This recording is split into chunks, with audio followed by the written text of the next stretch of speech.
हरे कृष्णा। वेद सारथी में आपका स्वागत है।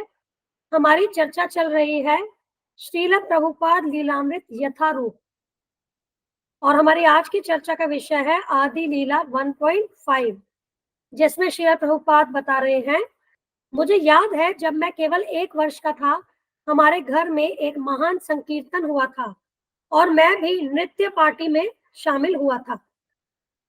ये पहली चर्चा है जिसमें श्रील प्रभुपाद जी ने इस संकीर्तन के विषय में बताया था।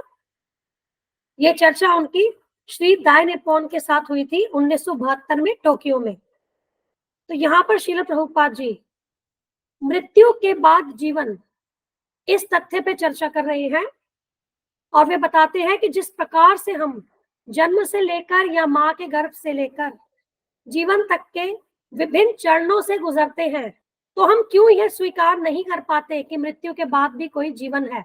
अगर हम अपनी वर्तमान स्थिति देखें तो हमें अपने बचपन का शरीर याद है, हमें युवावस्था का शरीर याद है। अब वे बचपन और युवावस्था के जो शरीर हैं वे अभी मौजूद नहीं है, लेकिन मैं मौजूद हूँ, अर्थात आत्मा जो मेरा वास्तविक अस्तित्व है, मैं मौजूद हूँ। इसी तथ्य को बताते हुए श्रील प्रभुपाद बताते हैं कि उन्हें अपनी शिशु अवस्था का शरीर भी याद है। वे जब लगभग 6 महीने के थे तो उन्हें अच्छी तरह से याद है कि वे अपनी बड़ी बहन के गोद में लेटे हुए थे और वह बुनाई कर रही थी।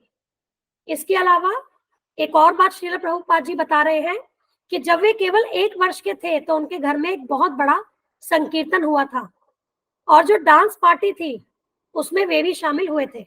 अब वे बहुत छोटे थे और सबको घुटनों तक ही देख पा रहे थे। इसके अलावा और भी जो बातें हैं प्रभुपाद जी यहाँ बता रहे हैं, जब वे एक बालक थे तब उन्हें साइकिल चलाने का बहुत शौक था। तो ये जो विभिन्न अवस्थाएं हैं, श्रील प्रभुपाद बता रहे हैं कि वर्तमान में वे सब शरीर मौजूद नहीं है। अब चाहे हमें अपने उन पिछले शरीरों के विषय में याद हो या ना हो, परंतु ये सत्य है कि हम आत्मा उन अलग अलग शरीरों में थे और आज वे शरीर नहीं है, परंतु मैं आत्मा, मेरा अस्तित्व आज भी है। और इसी प्रकार से जब हम इस शरीर को त्याग देंगे तो हमें अगला शरीर प्राप्त होगा। यह इस प्रक्रिया का कि जीवन काल में किस प्रकार से आत्मा अलग अलग शरीर बदलती है, इसका यह स्वाभाविक निष्कर्ष है। अब इसके बाद इसी विषय पर श्रील प्रभुपाद जी ने श्रीमद् भागवतम के व्याख्यान के समय 1973 में चर्चा की थी। यह प्रकृति का नियम है, यदि आप भगवान के प्रति अवज्ञाकारी हो तो प्रकृति आपको कई तरह से परेशान करेगी और जैसे ही आप विनम्र हो जाते हैं, पूर्ण पुरुषोत्तम भगवान श्री कृष्ण के प्रति आत्मसमर्पण करते हैं, फिर कोई प्राकृतिक गड़बड़ी नहीं होती। श्रील प्रभुपाद बता रहे हैं कि कलकत्ता में 1898 में बहुत ही भयंकर प्रकार की प्लेग महामारी फैली थी और इसलिए कलकत्ता तबाह हो गया था। सभी लोगों ने व्यवहारिक रूप से कलकत्ता छोड़ दिया था। प्रतिदिन सैकड़ों लोग मर रहे थे। मैं 1 साल या 1.5 साल का ही था। श्रील प्रभुपाद इस विषय में क्या बता रहे हैं कि जब हम प्रकृति के नियमों का उल्लंघन करते हैं तो हमें प्रकृति द्वारा विभिन्न प्रकार के दुख भोगने पड़ते हैं, परंतु जब हम भगवान श्री कृष्ण के प्रति शरणागति लेते हैं, हम विनम्र बन जाते हैं, तब कोई भी नेचुरल डिस्टर्बेंस, प्राकृतिक गड़बड़ी नहीं होती। तो इसका अर्थ यह हुआ कि जो भी प्रकृति में असंतुलन या इम्बैलेंस चल रहा है, वास्तव में उसका मूल कारण क्या है? उसका मूल कारण है कि हम भगवान के आदेशों की अवज्ञा कर रहे हैं, हम प्रकृति के नियमों का उल्लंघन कर रहे हैं और यही कारण है कि हमें प्रकृति द्वारा विभिन्न दुख झेलने पड़ते हैं।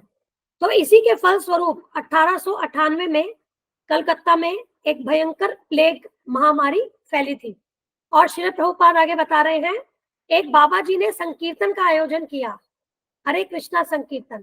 जब कोई और रास्ता नहीं था तो उन्होंने पूरे कलकत्ता में संकीर्तन का आयोजन किया और संकीर्तन में सभी लोग, हिंदू, मुस्लिम, ईसाई, पारसी, हर कोई शामिल हुआ। तो हर घर में, हर गली में, हर सड़क में संकीर्तन का आयोजन हुआ और यहाँ प्रभुपाद जी बता रहे हैं कि सभी संप्रदाय के लोगों ने इस संकीर्तन में भाग लिया।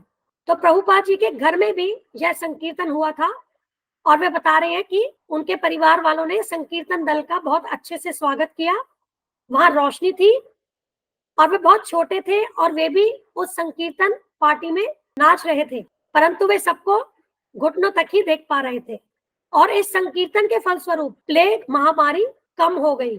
और श्रील प्रभुपाद बताते हैं कि हर कोई जो कलकत्ता का इतिहास जानता है वह ये चीज भी जानता है कि प्लेग संकीर्तन आंदोलन से कम हो गया था।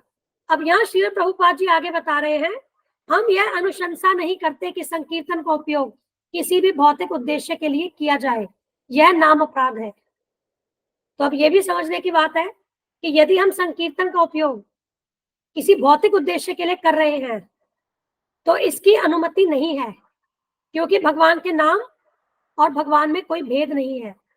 और इसको तर्क से श्रील प्रभुपाद कैसे समझाते हैं कि कृष्ण जो है वे भगवान है, आप भगवान को अपनी सेवा में नहीं लगा सकते। उसी प्रकार से भगवान और भगवान के नाम में कोई भेद नहीं है, तो आप भगवान के पवित्र नाम को भी अपनी सेवा में नहीं लगा सकते, अर्थात भगवान के नाम का उपयोग किसी भौतिक उद्देश्य के लिए नहीं कर सकते। हालांकि श्रील प्रभुपाद कहते हैं ये यथा मां प्रपद्यन्ते, आप जिस भाव से और जो भी आप लाभ प्राप्त करना चाहते हैं, यदि उस भाव से आप हरे कृष्ण महामंत्र का जप करेंगे तो वह आपको मिलेगा, क्योंकि हरे कृष्ण महामंत्र इतना शक्तिशाली है कि वह हमें सब कुछ देने में समर्थ है। परंतु यदि हम किसी भौतिक लाभ के लिए हरे कृष्ण महामंत्र का जप करते हैं तो वह नाम अपराध है, उससे हमें भगवान से प्रेम करने का सर्वोच्च आनंद नहीं मिलेगा। हरे कृष्ण महामंत्र का उद्देश्य यही है। तो यहाँ श्रील प्रभुपाद कहते हैं कि ये जो हरे कृष्ण महामंत्र है, इसका जो उच्चतम जो उद्देश्य है वह है कृष्ण प्रेम। और जब हमें कृष्ण प्रेम प्राप्त होता है तो हम सर्वोच्च आनंद को प्राप्त करते हैं, वही आनंद जिसकी हमें जन्म जन्मांतर से तलाश है। अब हम उस सर्वोच्च चीज को छोड़ करके किसी निम्न चीज की इच्छा करके यदि हरे कृष्ण महामंत्र को जपते हैं, हालांकि महामंत्र हमें वो देने में समर्थ है, परंतु ऐसा करना नाम अपराध है। इसीलिए हरे कृष्ण महामंत्र का जप केवल एक ही उद्देश्य के लिए करना चाहिए, वो है कृष्ण प्रेम। और ये श्रीमद् भागवतम से एक श्लोक का उदाहरण देते हुए श्रील प्रभुपाद कहते हैं, स वै पुंसाम परो धर्मो यतो भक्ति रधोक्षजे। तो हर जीव का जो परम धर्म है वो भगवान श्री कृष्ण की प्रेममय सेवा है, वो कृष्ण भक्ति है, कोई भौतिक उद्देश्य नहीं है। तो इसीलिए हमें अपने जीवन को कृष्ण भक्ति में लगाना चाहिए और हमें हरे कृष्ण महामंत्र का जप अपनी भक्ति को बढ़ाने के लिए करना चाहिए, ना कि किसी भौतिक उद्देश्य को प्राप्त करने के लिए। इसके साथ ही हम अपनी चर्चा यही समाप्त करते हैं।